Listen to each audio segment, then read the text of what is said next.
So, Salam alaikum, hello everyone. Nice to see you again. This is another episode where I have a couple of clients who have just returned from Pakistan, having done a 16-day or 17-day trip, doing my most popular tour, which was a cultural heritage tour. So, to give you context, I'm going to just add this.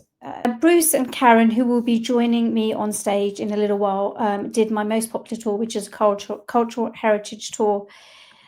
It starts off in Islamabad, and then basically during the course of the time that you're there, you visit a number of cities. So you go to Islamabad, Lahore, over here, Multan, Sukkur, Hyderabad, and then ends up in Karachi.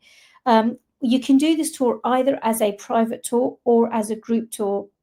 We always say that as long as we've got two people or even one person, subject to you be willing to pay the premium, because obviously the smaller numbers, the tour will still go ahead. So it's not a case of we have to have 8 people for the tour to go ahead. If we have 1 or 2 people, we are still happy to do it, provided obviously the participant is happy to pay the higher price point. But today's session really is not about the cultural heritage tour, the details on that. If you would like information, there's a QR code on the screen that you can scan, and you can get the digital brochure, which has a detailed day-by-day itinerary. Alternatively, you can see at the bottom my email address, so please feel free to get in touch, and I'd be happy to email you a digital brochure.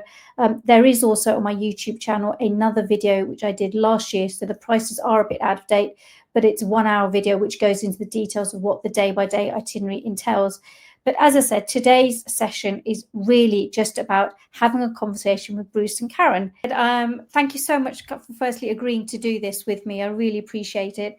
And I'm not going to do less of the talking, and I'd really kind of want to pass the floor on to both you, Bruce and Karen, and talk about your experience. So I've got a few prompter questions here to help the conversation go along. So Bruce, yours is the most interesting one. I'm going to ask you first. How did Pakistan come up on your radar? And I'll tell you a bit of context for everyone watching. The story behind this is I remember waking up and having this PayPal transaction come through an email from our holiday website.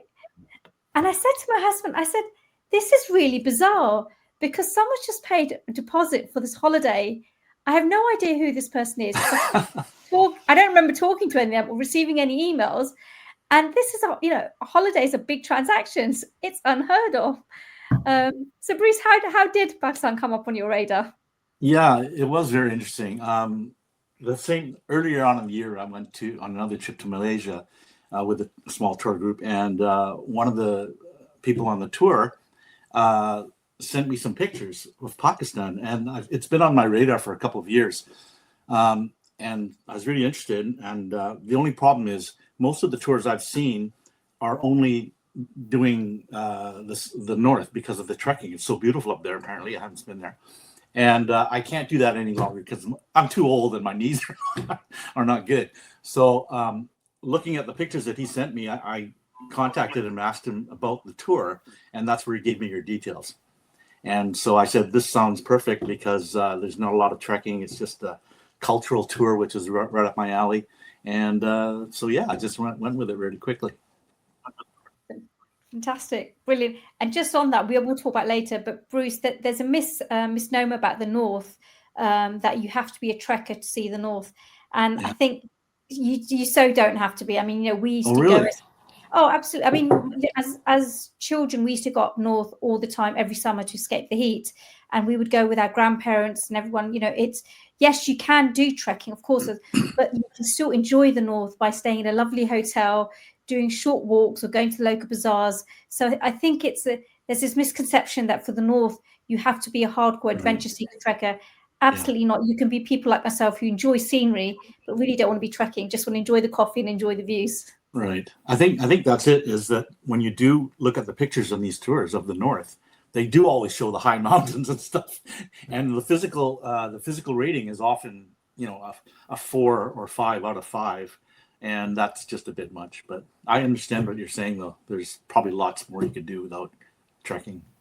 Yeah, absolutely. Absolutely. But that's another trip. So, Karen, let's talk about you. Well, I think for me, how did Pakistan come on my radar? In some ways, it was, well, it's a place I haven't been yet. That was kind of a starter. And also, but I also started to look at, well, if I went there, what would there be? And like Bruce, I saw an awful lot of what I thought were heavy duty trekking offers. And I thought, oh, I can't be doing that. Although I have to say, after having done this tour and gone up the steps on I don't know how many Buddhist monasteries, that was like training for it, I think. But or it felt like it at the time. But when I came across your organization through Responsible Travel, and when I narrowed it down to Pakistan, and then I started looking at who was doing what in Pakistan, and I realized that you had a cultural tour, and I thought that, like Bruce, that was right up my alley. That it would be the architecture and the culture, and yes, the bazaars and the food and all that, but also importantly, it didn't look like it had any trekking. Although I know once we've been there now, we were having conversations with our guide who was saying you don't have to be trekking. You can go up there and see things without exhausting yourself. So it was really mainly because there was a cultural tour that seemed to hit a lot of the right notes for me. And it was a very separate decision, because there is absolutely nobody I know who has been to Pakistan. At the time I was looking at it, so it was a real sort of going out on a limb idea, but it really caught my fancy. So here we are. I suppose I kind of know the answer to this question, but I'm going to ask it anyway. What was the reaction of your friends and family when you told them you were going to Pakistan? I have two daughters. I kept it very low key with them. I mentioned it once and then didn't bring it up again, on the principle that I didn't want to have them in my ears about, what are you doing? Why are you going there? Most people's reaction was very cautious. I had one friend who is actually not from the UK, is from Iran, and his reaction was, well, good luck with that. And I thought, oh my God, that's a bit harsh coming from a neighboring country. So yeah, I was quite taken aback by that. But most people, they would say, why? I got why. Did you get that, Bruce? That's basically the only response I usually got was why.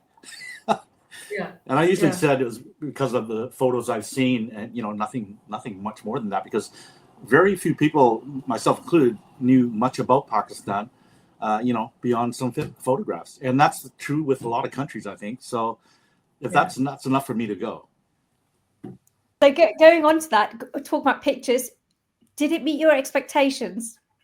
Or rather, what were your expectations? I suppose, Bruce, you got a bit of a sneak preview because of my pictures. Yeah, no, absolutely met my expectations. I think I got some really great photographs.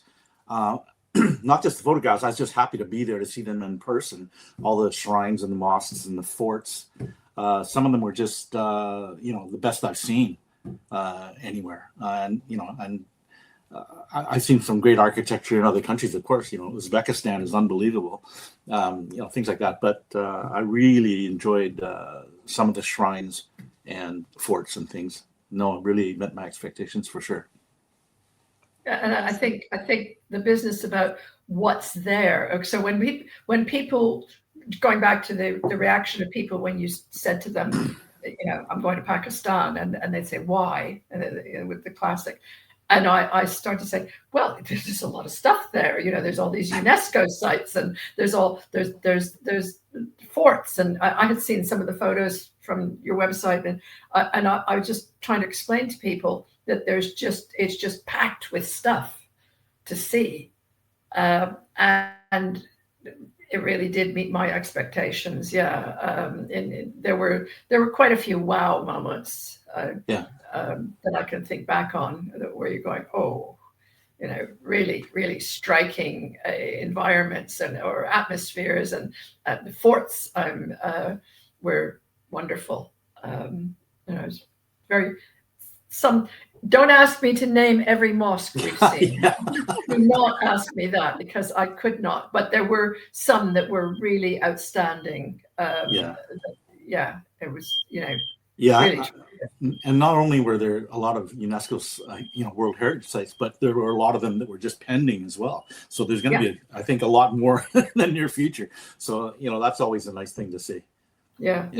No, absolutely. It's interesting just on that point of the UNESCO World Heritage Site. So I'm at, I don't know, Karen, if you're able to come, but Destinations in Olympia in January. And I'm actually doing a presentation talk on the 6 UNESCO World Heritage Sites that Pakistan's home to. Oh, right. Again, for the very reason, both, yourselves is, as you said, when people think of Pakistan, or when you've got all the travel press writing about Pakistan, it tends to be all about the North, which credit, the North is absolutely stunning, but I always feel it's such a one-dimensional view of actually what Pakistan has to offer. And yet, as you say, for those who love history, culture, architecture, the South, there's so much on offer that's just completely ignored and overlooked. So, and yet, it's one of my most popular tours, this tour that you've been on, because of the variety. I was going to say that. If it's one of your most popular tours, then people are catching on. And I think, once they see some of the, these videos and things like that, it'll just become more popular. Absolutely. That's one of the nice things about the trip I found, is that we were one of the, or two of the only tourists around, period.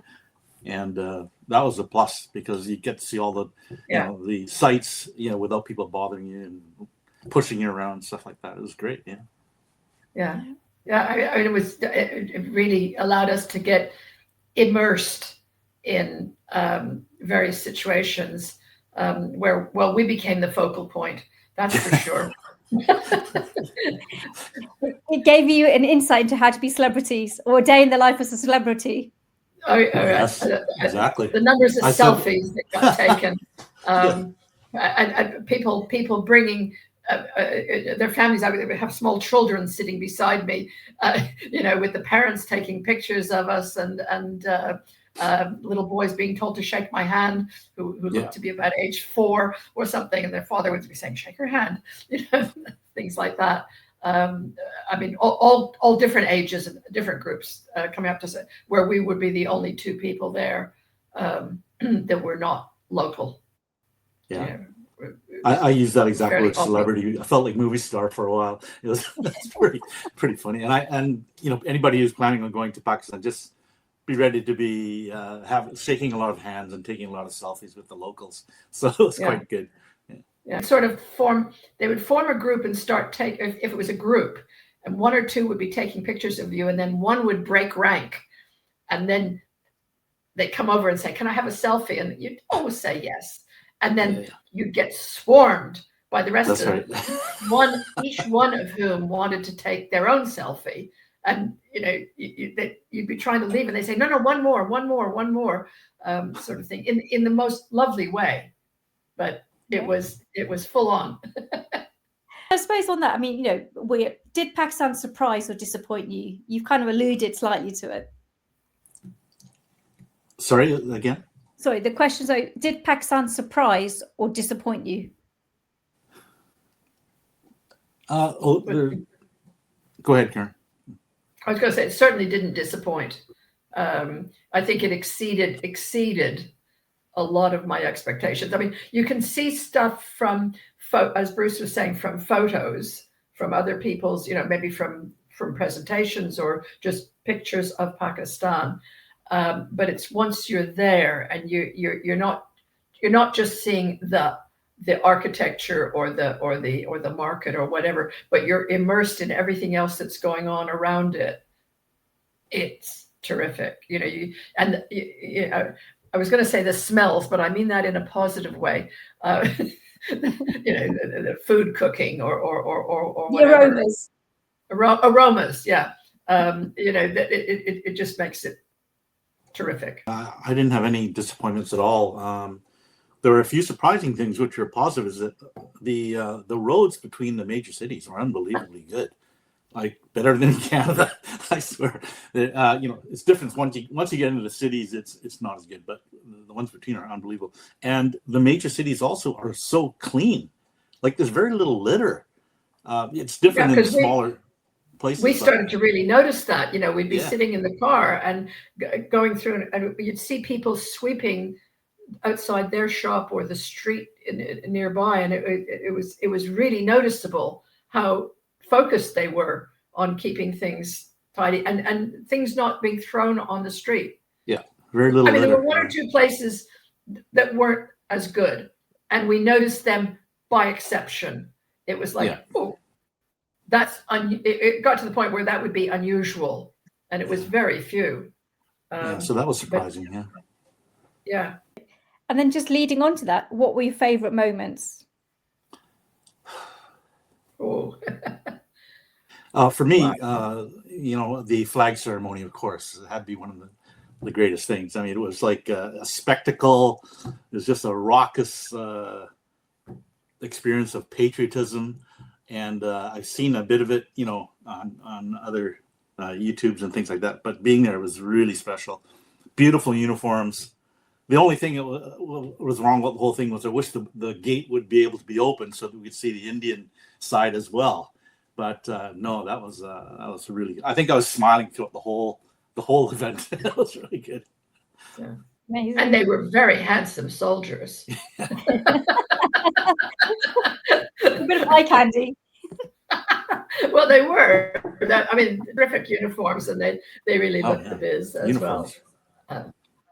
Which was terrific, but also, of course, I would say the Sufi dancing.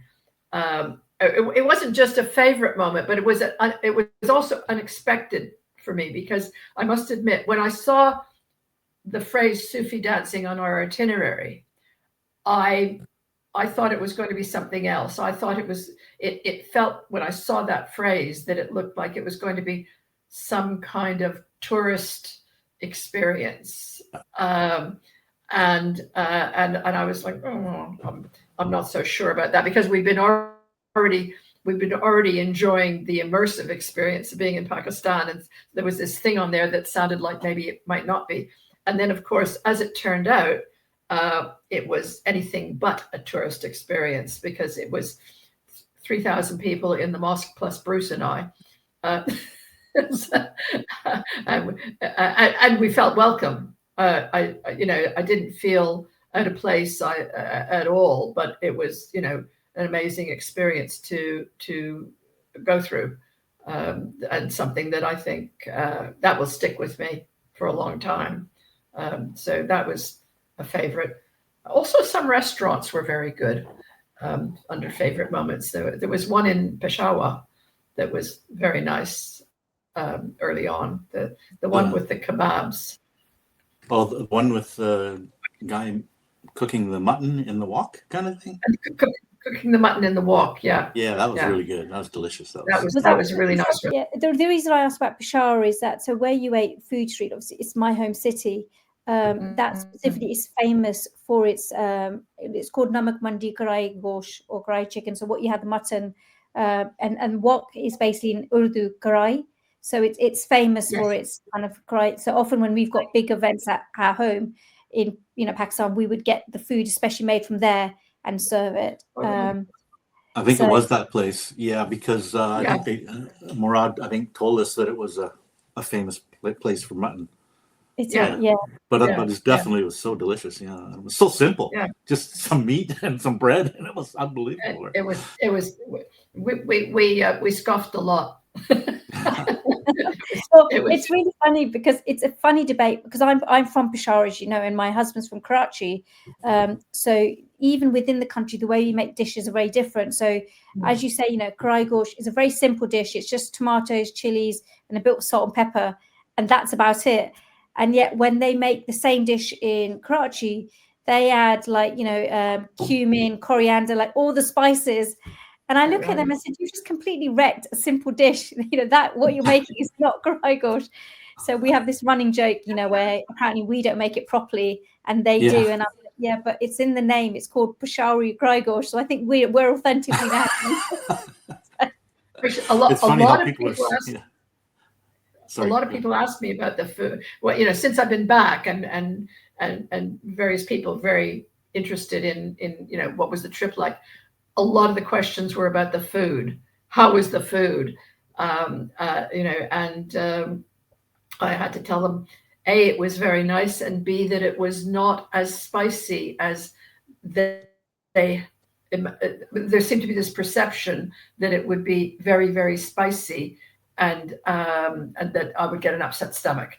And A, it was not spicy. It was flavorful, but it wasn't spicy. And B, I was fine. So were you, Bruce. Yeah. While we were in Pakistan, No problem. was fine. Yeah, I mean, that's a question I often get asked, is that, I'd love to go, but I don't do spicy food. And, as you said, I'm always explaining, well, the food in Pakistan is not as spicy as what you experience here in the UK or overseas, because I think often the dishes here aren't actually, they're not really authentic dishes, and, there's spice added. I also say, Pakistan is actually very multicultural. I mean, if you wanted Italian, if you wanted McDonald's or KFC, you've got the whole shebang there. You don't have to just have Pakistan food. Yeah. And I think, people often, use that as a reason for not wanting to go somewhere, but you can always just say no spice or very little spice, and they'll do that, right? I mean, that shouldn't be a reason for not going somewhere, is what I'm saying, I guess.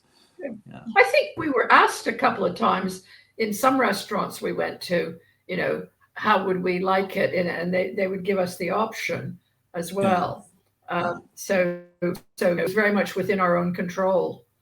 And that's why I often say that, the culture of Pakistan is very service oriented. So it's almost like, you ask, you get. Nothing is impossible in Pakistan.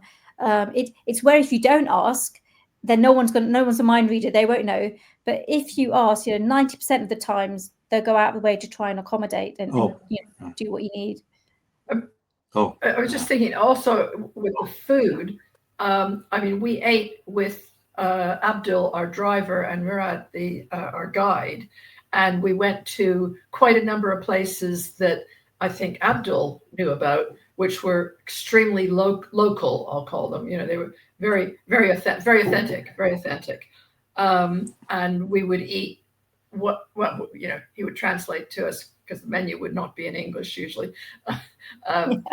Something, and we would have things in very local places, and it was great. I mean, we had some really nice meals in the most inauspicious looking places as well. And very, very inexpensive as well. It was ridiculous. Yeah.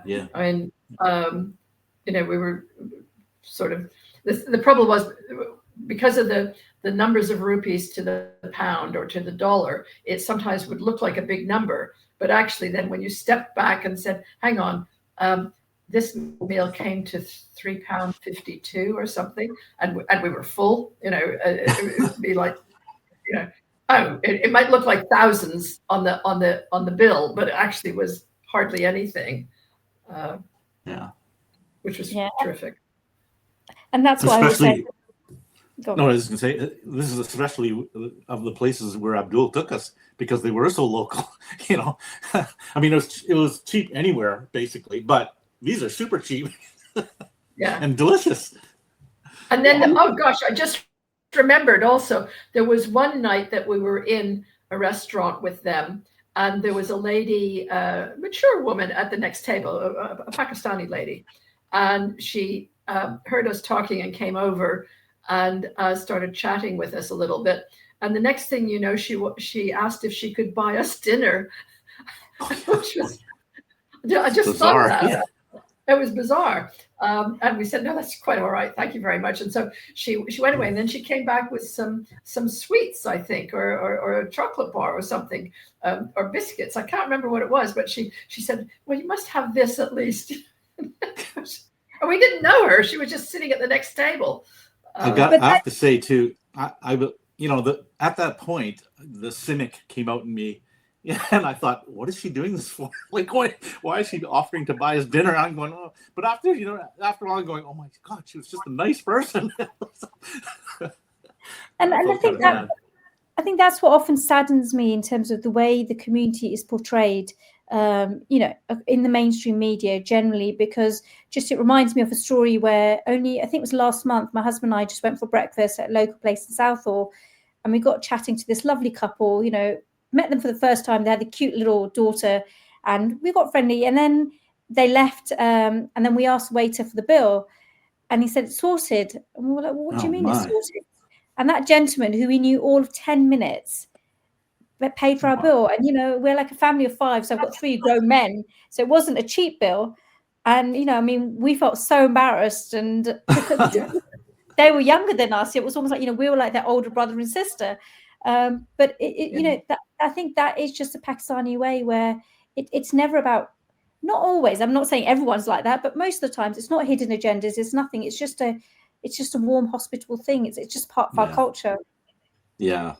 It's unfortunate that you read, and this doesn't apply just to Pakistan, but you read about any country, and you always look at the they call them dangers and annoyances, and you think of these scams. So that's the first place my mind went. I scolded myself for thinking that.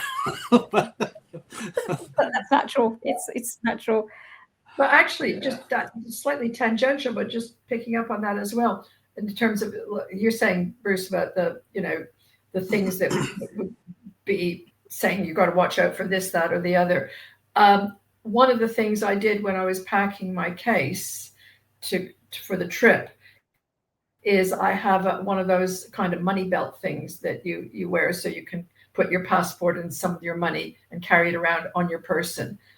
I never used it. It stayed in my case the whole time. I never felt, and it was in my case because I thought, oh, I'm going somewhere where maybe I need to pay attention. And by the time I got there, the atmosphere was fine, and I never took it. I never used it the entire trip. That's the message, isn't it? I think. Yeah. Oh no. I never felt unsafe or in any kind of situation at all. Bruce and I went out on our own on the first day we were there, before the tour officially started. I think the only thing that was dangerous was crossing some of the roads, in which the concept of working traffic lights didn't seem to really happen. So, we're still here to tell the tale. Karen, did you tell Sadia about the sliding motorcycle? I didn't tell her about the sliding Okay. motorcycle. Well, what like Karen said, on the first day we went walking around, and we walked a long way. Even Murad said, we walked where? Because we walked so far. Anyway, so at some point we said, this is kind of, dodgy, crossing streets and everything. So let's go into the parking lot, which was for several blocks, and just walk there. So we're walking in the parking lot, and this guy on a motorcycle is coming towards us. All of a sudden he swerves. His bike falls to the ground, skids towards us. I had to jump out of the way, and Karen almost got hit too, I think. And this guy crashed, and he was okay, so no problem. But yeah, so it was more dangerous being in the parking lot than it was on the streets. And what made him turn around? Was it because he saw you guys and he was like, no, I think another car was coming his way, and he very slowly. He was speeding, first of all, this guy in the bike. The other car he was shouldn't have moving been. through the parking lot trying to find a space. And he just came along, and he just swerved, and that was it. And he ended up right beside us. Yeah, yes, I'm just happy that I was watching this guy from the beginning, and I saw him skid and fall. Otherwise, we might have been like bowling pins there. Well, that's what I'm saying. I'm glad, because you lived to tell the tales. Yeah, that was our first day. that was our first day before the tour had started. But that was the only time that it felt like, oh, what's just happened there? Where despite us crossing rather major roads that didn't have traffic lights, choose our moment, and then. Yeah. Well, but the thing that I was surprised about was that on the major intersections in which occasionally there were traffic lights, but they were not turned on. In many cases, there were no traffic lights at all. It was surprisingly quiet, whilst this mesh of traffic would occur, people weren't honking their horns. They were just maneuvering one another, and it was very quiet. If you contrast that with a lot of other countries in which driving seems to be something where you have one hand on the wheel and the other on the horn the whole time, it was very, very quiet. I mean, it's the sound of motors, but not the sound of horns. No, I think they figured it out. They figured out their own way of, merging and things like that. And the traffic was one of the most entertaining things of the whole trip. I think it was like we're in our car, and I couldn't believe that Abdul didn't get dinged at least half a dozen times, because the motorcycles get so close and they take any square inch of space and they go in front of you and all that. I'm going, oh my God, this guy, our driver Abdul, is unbelievably good. He was terrific. He was so calm the whole time. It was really good. I joked about it when we first met him and said, I hope you're very calm. And so it turned out that he was excellent. Yeah. What? Sorry again? What didn't you like? I thought about that, and I can't really think of much or anything that I didn't like. You don't have to. I'm asking the question because what I don't want is anyone who's watching this is saying, well, she's just like kind of made it. The only thing, sometimes, because we covered so many miles, which we had some quite long journeys, and because it was just the two of us in a car, with Abdul and Murad, sometimes if you're in the car for a few hours, I mean, we were stopping for tea breaks, which were great, but I would start to think, oh, right, I'm ready to get up and walk around a bit here. Because sometimes it would be, not often, but there were a couple of days where we had sort of 3-hour journeys, or 3.5-hour journeys. And but we're talking minuscule, not likes. That was just because we had to get from A to B to C or whatever. All the places we were seeing, it's very minor, very minor. Yeah, I've come out of this as a fan of Pakistan, so it's hard to pick anything bad. Yeah, the car rides were not a problem for me at all, because some of the trips I've been on trips where you have like a 9-hour ride somewhere with breaks in between. But yeah, so it didn't bother me at all. I guess the only thing I was thinking of, and this was only a few times, I guess, is that when we had the police escort, we couldn't leave our hotel for at night. Not that you necessarily want to, because the places we were at, there's nothing really going on. But that was kind of, sometimes you just felt like, let's go for a walk or something, and we couldn't really do that. Yeah, I mean, it's frustrating because we had gone for walks, just the two of us, on a number of occasions, and it was fine. I think the main cities we were fine, right? We could go out and do anything. Yeah. Some of the smaller places, maybe they're concerned about that. They were just looking out for us, but it's a funny one, because I know what you mean, that because we've had that. You're not the first clients. A few people like Multan, for example, they've got the nice bazaars where in the evening they've wanted to just go to the bazaars, but you're not allowed. Multan is one of the places you're not allowed to. You've got to stay in the hotel at night. And I had a conversation with the Pakistan tourism kind of the ministry and the police, and I said, look, there's a real challenge with this. And to be fair to them, I think generally you're right. 90% of the times it's safe. It's because, and if you were to go there without my company and independently and that, you could probably walk around and be fine. But the minute you go with myself, and obviously we work with local teams in Pakistan, God forbid if something were to happen to you, their licenses would be revoked. And obviously I would also, kind of be deemed as irresponsible. And, we've only just started to get a few international tourists into Pakistan. Mm-hmm. The last thing any of us want is a PR disaster. So exactly.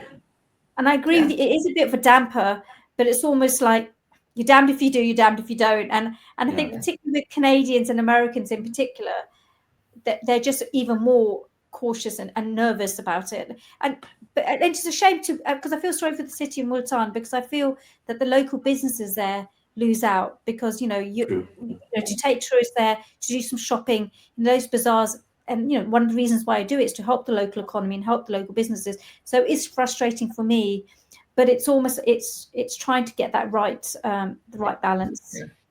I think I understand that. It's you know, we felt perfectly safe everywhere we went, but I think that if something did happen, the PR would be so bad for them. That's what they want to prevent, right? So I get it. Yeah. On a very practical level, be prepared to share. That's for sure. I was going to say, probably it's very likely that people that would choose to go to Pakistan are already quite experienced travelers. I would think they'd be unlikely to choose to go to Pakistan having not traveled abroad very much. But because we were traveling a lot between cities, and we had to, and sometimes they were long journeys, and we would stop.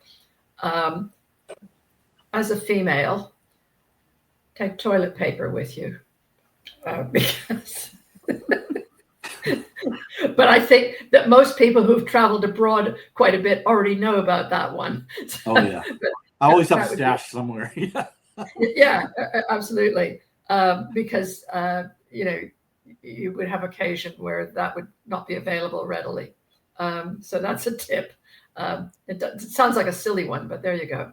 And the other thing I would say, if you're considering going to Pakistan, is be prepared to have your visa application be both incredibly efficient and incredibly inefficient, in the sense that I screwed up on the last hurdle and didn't get my visa grant notice printed when I should have done, because I hadn't read the last email that I said your visa has been granted, and I didn't go down further in the email and see the bit where it says now you have to print the visa grant notice, and that resulted in a right hoo-ha at the very last minute to get this. I mean, I got it done in the end, and it was necessary to have that because I had to show it twice before I even left Heathrow, Gatwick. I had to show it when I went to check into the airline, which was British Airways, and I had to show it again before I went into the gate area, and that was before I even left the UK. And then I got to Pakistan, and I was going through immigration, and I said to the man behind the desk, I showed my passport. I said, don't you need to see my visa grant notice? He said, no, I've already got that up on the screen. Yeah. So, I had the same. It was kind of funny. Yeah. Did you? I had the same. The same problem is that once you receive their, what is it called? You've been approved or something like that. You think that's it, but no, you have to do something else. So if they could just make it more clear, I guess is what. I was just about to say that's feedback I need to give to them. Say, look, almost when they do it, let them know that there's a PDF or an example of this is what you need. And maybe also for myself, that maybe I should have been a bit more forthcoming and advise you both as well of actually this is what you need. Well, that'd be good if you could do that in the future. Is let the people know that there's the final thing is your whatever has been granted, blah blah blah. Yeah. But because I was thinking, well, I don't think I can get in with just an email. Maybe they could print on the email, put that bit in bold, so you can't miss it when you're looking at the email that tells you your visa has been granted. But that said, the granting of the visa was very quick. It was like within a day, once I got the paperwork in, and then it was just this next step afterwards that I hadn't spotted. And it was nice that there's no fee attached. I no fee. Yeah, it's always a bonus. Yeah, always a bonus. So I suppose, look, I mean, I am always, with this cultural heritage trip, I have two versions. I have a 16-day itinerary and I have a 14-day itinerary. And the main reason being is that because Peshawar, I don't know how it is in Canada, but here in the UK, is permanently on the FCDO as a city not to visit, mainly because of its location, proximity to Afghanistan. I obviously take a lot of personal offence to that because my whole family lives there. And, you know, yes, post 9/11, we did go through a turbulent time, you know, but actually, you know, since about 2016 or 2015 onwards, it's been perfectly safe to travel to. Now, the implications of that, obviously, and you may have felt that, is that if you want to go to Peshawar, it means you need special travel insurance if you declare it, which can add, you know, anything from £400 to £500 to the cost of the trip. So, you know, not everyone is willing to do that. I mean, I say that I laugh because I had a couple who went in February, and they just didn't bother telling the insurance that they were going to go to Peshawar, and they said, because we trusted you, it's perfectly fine. And it was exactly that, perfectly fine. And, you know, but obviously I'm not here to tell anyone to do that, but it's your personal call. So bearing all of that context in mind, you know, when you were in Peshawar, how did you feel? Did you feel unsafe? I didn't feel unsafe at all. Didn't seem any different than anywhere else. Yeah, except we spoke occasionally about, you know, how we were feeling during the trip, and we both felt safe the whole time. Mm-hmm. You know, not just Peshawar, but the entire trip, I felt comfortable. Yeah. I never, as I said, I didn't even wear the money belt. You know, I mean, I didn't go around swinging my handbag either, but you know, but yeah, I felt fine. Yeah, I did no discomfort at all. What I liked about Peshawar is it definitely got more conservative as you went further north, and you begin to see the people with burqas and things like that, and that we're always keeping an eye out. At least I was keeping an eye out because I find it so interesting, and so yeah, it's a little different, but certainly nothing to do with safety. It felt fine, not a problem. If you read the Canadian government site, if you take everything they say seriously, you wouldn't go anywhere. It's like they don't want you to go anywhere. It's crazy. Caution. Yeah, well, it's the same on the FCO site. I mean, and on the insurance aspect. So I looked into it, and I failed the age test. So when I looked into it, there were a couple of firms that would do a special extra insurance if you were going to Peshawar, but they wouldn't do it just for the 2 days. It would have to be for the whole trip. Whole trip, yeah. But then when I went to look into it a bit further to try and get a quote, I failed the age thing, and so I because I was too old. We won't go into the details of this, just that I was too old. I didn't fit into the range that they had available. So I rang them up and said, well, you know, how would this work? And they said, oh, well, we could contact Lloyd's of London and see if we can get a special arrangement for you. And I thought, we're going to be talking, that was going to be a lot of money. That would have been more than the trip. And I just, it was ridiculous. It was sort of 3,000 quid or thereabouts. And I thought, because they were gearing it up for people who were going into war zones, so that were working with you know, aid agencies dealing with diseased animals or something. There was this whole very restrictive range of what they would be considering. And I was thinking, I don't think Peshawar was going to be like that. I think it's going to be just like, you know, all the other cities, quite honestly. And so it was. So yeah. I did not take it out. I didn't do it at all. I didn't give it a second thought because when I buy my insurance, I buy it for the year basically, and I don't look at it after. I don't look at details or anything. I just make sure that there's medical coverage, and because all the tour groups I usually go with, they insist on, you know, minimum of medical insurance. But I didn't look into Peshawar or anything. I just said, whatever happens, happens. I'm not going to get anything further, you know. Yeah. Good to know. So yeah, just for the audience listening there, you know, Bruce and Karen visited Peshawar and they're alive to tell you the story about it. Okay, so what did you think of the people of Pakistan in general? Super welcoming, interested in us, interested in where we came from, just a very polite. Yeah. Yeah, I mean, very, very service oriented. Yeah. Oh, sir. Yeah, the wait staff and things like that. My God, they come around and ask how you're doing very often. So they're very concerned about your experience. Yeah. And also, as a female, I felt very comfortable. Certainly, when we'd be going into the mosques, and there would always be, an area where you would take your shoes off, and in my case, make sure I had a headscarf on.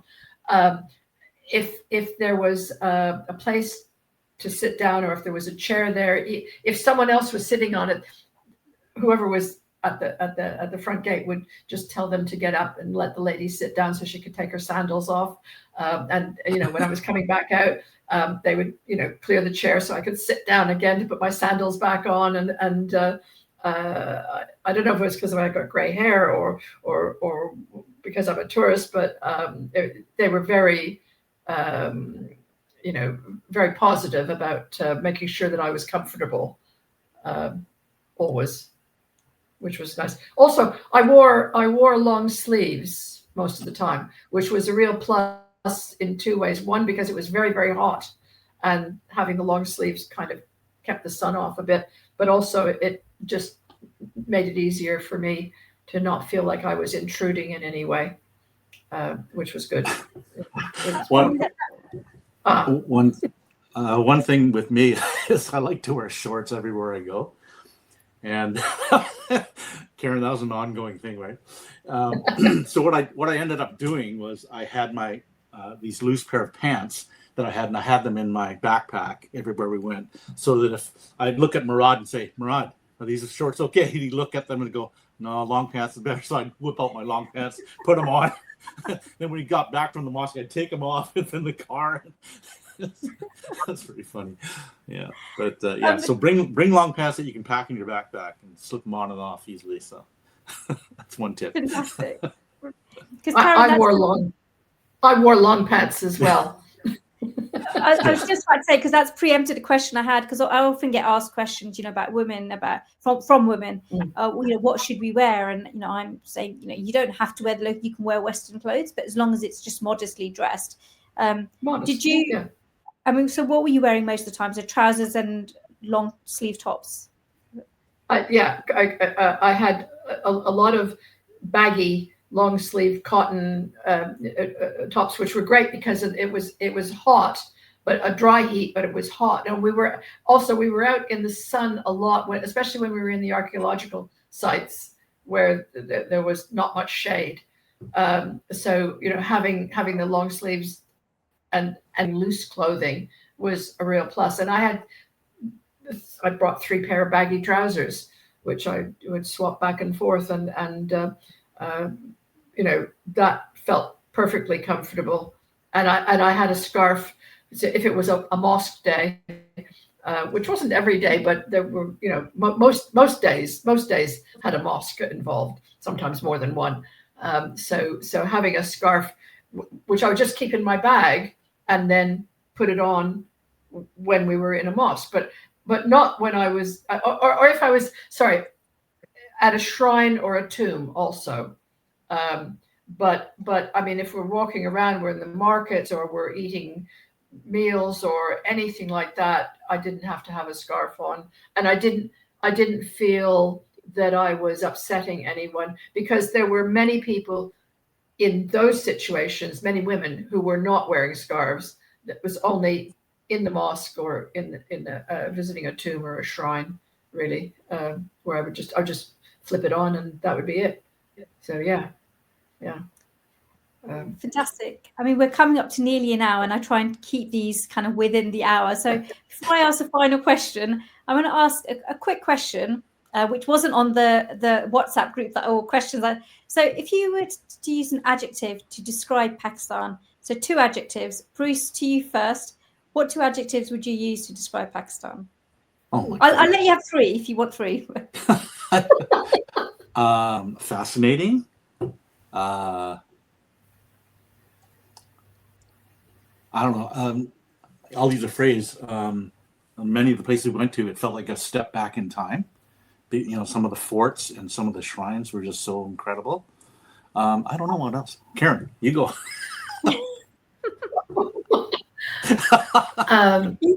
Thank you. You had some time to think. I put Bruce on the spot. I know, and I wasn't. I was listening to Bruce. If I had to have words, it to a degree it was exotic, but in a way that made sense.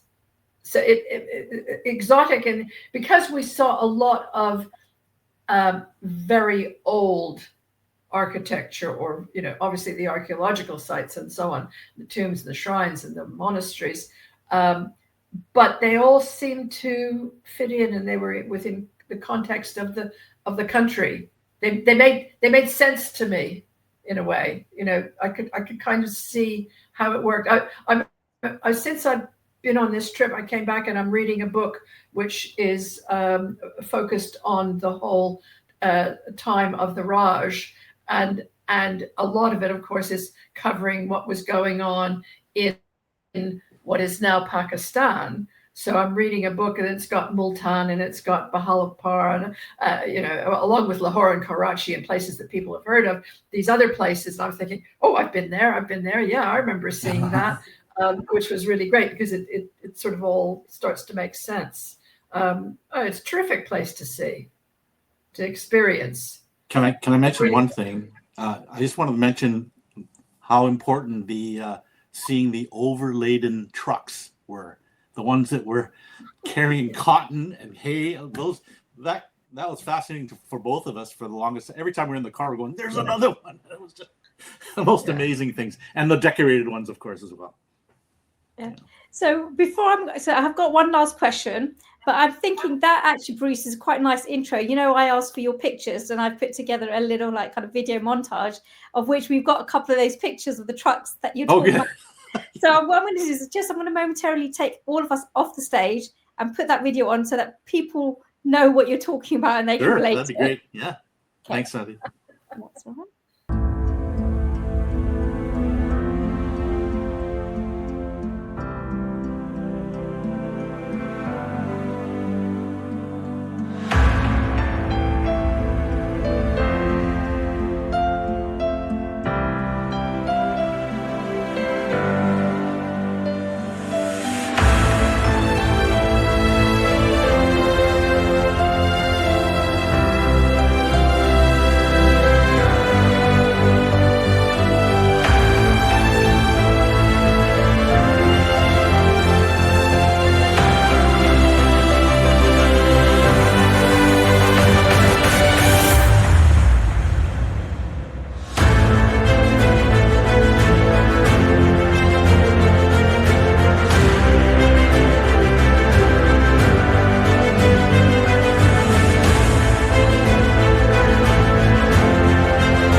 So I hope I've done justice to your pictures.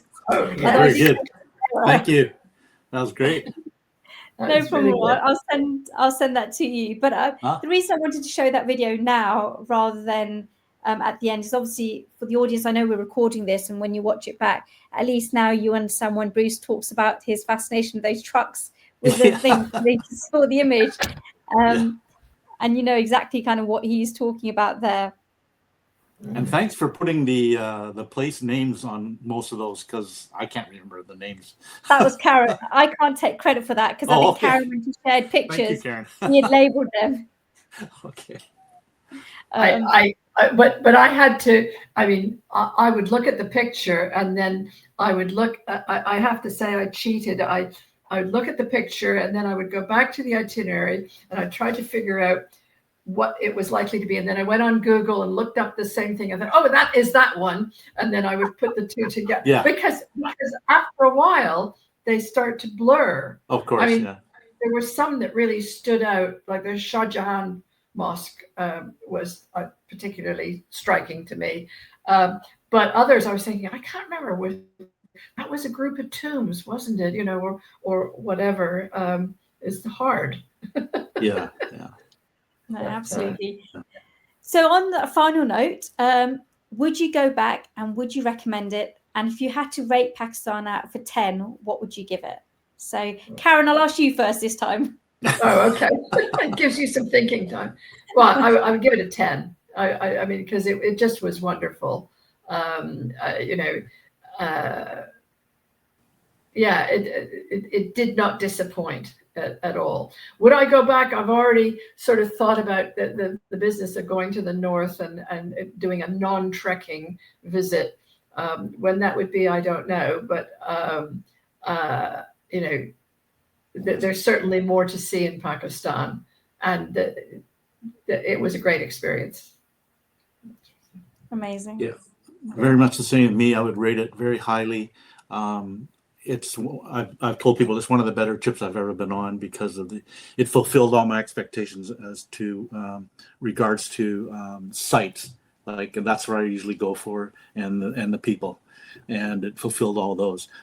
As like Karen, I would think about going to the north now that Sally, you've told me that you don't have to do a lot of trekking. So that's a possibility. There's just so many places in the world, though. So, who knows? I have been back to places I really like, so you never know. Yeah. It's fascinating to hear both of your responses about the would you go back and the north. And the reason I say that is there was a couple who went on that trip that Michael was on in February. In fact, two couples. And, they did this tour again because they're interested in culture, history, architecture. And what's north fascinated them, again, it was like, well, we just think we're a bit too old to do the north. And then, had to explain to them again, saying you can actually just enjoy the north in the Jeep, nice hotels. You don't have to do the trek. And actually, two of those couples, having done this tour, basically got in touch and said, actually, do you know what? We would like to do the north now next year or the year after, for the very reason. See, it's almost like Pakistan's a tale of two cities. It's the north you'll find is completely different, both in terms of topography, but even cuisine. The cuisine, because of how its proximity to China, and because the weather's a lot cold, so a lot of the food there is very broth based. They've got the Chinese influence, so you've got more like ramen type dishes with the noodles and the broth. Things that people would never associate Pakistani food with. Right. And I'll be honest, when I went up north, I wished I had a bottle of Tabasco sauce because for me the food was too bland because it was all just about salt and pepper, and I love my spices. And they just don't eat spice. It's a very simple cuisine, and most of the people in the north, you'll see a lot of people 85 years old working in the shops. Because the concept of retirement just doesn't exist. It's almost like you just keep working, and the life expectancy of the people in the north, what people don't understand is on average it's about 85, 90, and that's mainly because their diet is so healthy. It's very apricot based, it's natural, organic vegetables, but their lifestyle also is very healthy. It's a lot more outdoorsy, because of some of the gradients. They're quite used to working and walking, and again 90% of the population up north is educated. It's education, massive push, but also you'll see carpentry and like carpet factories run by women, because there's a massive initiative by the government in the north to empower the local women to work. And that's what I think sometimes upsets me when people say, "Oh, Pakistan's oppressive to women," and they're not. And I'm like, yes, in some villages, just like that, just like you have that in all societies, even in America and the UK, unfortunately, male oppression exists wherever you are. And then it's not me male bashing. It's just a reality. It's a societal reality in a lot of countries, to be honest, even in the developed countries. But there is a side of Pakistan, which is where you've got working women, educated women. And I think the North is a great example of how much initiative is given and how women are really empowered there. So, but look, I know we've gone on to 1 hour, 13 minutes, so it's gone over the hour mark. I want to thank both you, Bruce and Karen, two fronts, for taking the time out to visit Pakistan. It genuinely means a lot to me, to the people of the country and, the economy, but also more importantly for them now coming back and taking the time out to do this video for me, because it is obviously eating up into your personal time. It's not a requirement, but I appreciate you sacrificing your time in doing that and sharing your pictures. And Karen and Bruce, I know both of you are also being ambassadors of Pakistan and telling your friends about how amazing it is, because that's really, whether you book with me, Experience Pakistan, or you go with someone else, that's fine. But it's about trying to get as many people to Pakistan to show them the reality of Pakistan beyond Sky News or BBC News. Right. Well, I'll take this opportunity to thank you, Sadia, for the whole trip, which was amazing. And shout out also to Murad and Abdul. Thank you. Well, thanks a lot. Yeah, they were very good. And fortunately, Bruce and I got on like a house on fire. So that made it easy. Thank you, Karen. It was good traveling with you. No problems at all. It was really good. Yeah. So maybe in the future, if you decide to go up north, you can be travel buddies for the north as well. Yeah. I told everybody before we even went, I said, either we'll become friends or we'll become mortal enemies. So last, and I know we're going, but the reason is because it's important that people hear it from you rather than me, is one of the things on this trip, because when you go to South Punjab and down to Sindh, there's a requirement by the government to have police escorts. That's something that we have no say in the matter. And, as we alluded to earlier, it's just they want to err on the side of caution. So it's not because you'll be attacked or anything, but it's that. How did that make you feel when you had the police escorts generally? It was fine. I mean, I've had it before. I had it in Egypt and in Bangladesh. So it wasn't a big deal. And I found it kind of funny because it was kind of just like a relay, like every half hour or even 15 minutes, sometimes they would switch guys over. It was funny. It was entertaining. It was quite good. Yeah. No problem. I think I didn't have a problem with it. They were very easygoing. We would chat with them. They'd have tea with us. They came for a meal once. But I think the only time I felt the least conscious of them was that there was one time, I think it might have been when we were in Peshawar, that we were going through the market and one of them was with me the whole time. And that kind of cut down on my total shopping experience, because I'm not used to having someone behind me all the time. So I probably didn't shop as much as I would have liked to, but very personal thing. But no, I because it didn't, in terms of how I felt, I didn't feel any different whether they were there or not in terms of my own safety, which meant that, it was fine. If they wanted to do that, fine.